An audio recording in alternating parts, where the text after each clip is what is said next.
It's a big concern with the folks of Kansas. What is the future of water in our state?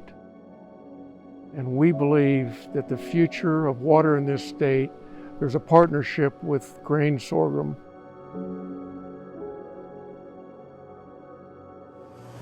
to enhance that water going forward, to preserve our water resources.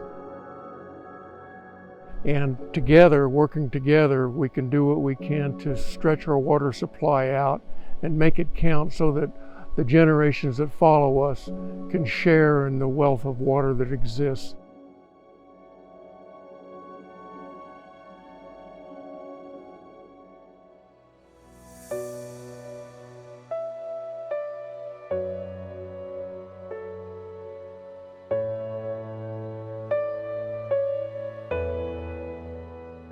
In 2015, the Kansas Department of Agriculture worked with industry stakeholders to develop the Kansas Ag Growth Strategy.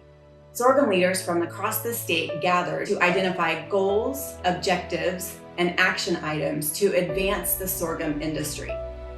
We're proud to note that 6 years later, we've had a lot of advancements for the sorghum industry, including resources developed for market development, investments in research, and a heightened awareness of this crop's water use across the state. Kansas Sorghum, in partnership with Kansas State University and the Sorghum Checkoff, established a collaborative investment platform housed at Kansas State University's Center for Sorghum Improvement. With this farmer vision in place, the ability for the state of Kansas to invest in DropXL sorghum research made good sense. Now we've got the ability to see this investment through to the fields of Kansas sorghum growers. DropXL sorghum is a sorghum trait that we were looking at for drought adaptation that tries to restrict the water usage early season to allow for the soil water to remain at a more adequate level during grain fill and some other more crucial time periods for the sorghum development where water stress can have a dramatic impact on yield. Plants will limit the amount of water that they transpire or they lose through their leaves whenever the atmosphere, the weather conditions are very hot and dry, which is when you have your highest water loss through your plants. The idea is to reduce the amount of water loss during early vegetative growing season and preserve that water for later developmental stages of the plant. DropXL is a naturally occurring trait. It's a non-GMO. We have identified it based on some previous research as well as our own research. We've identified it in multiple sorghum backgrounds and are focusing on a smaller subset of those that have shown the most promise. And we have already developed some populations from these materials and are working towards an elite product for use in breeding programs. So this trait is a complex trait and can be hard to monitor and record in the field, especially in large populations that we are working with. We've measured amounts of conductance directly on the leaves. We have measured time series of canopy temperature on the actual leaves of the sorghum as the water is lost.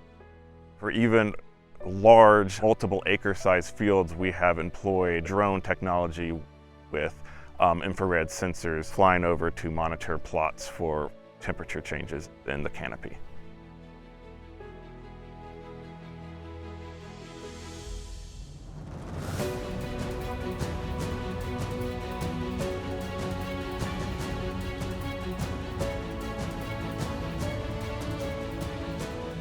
We're out here at the DropXL sorghum site. This is a part of the research coordination work group at the Kansas Water Office.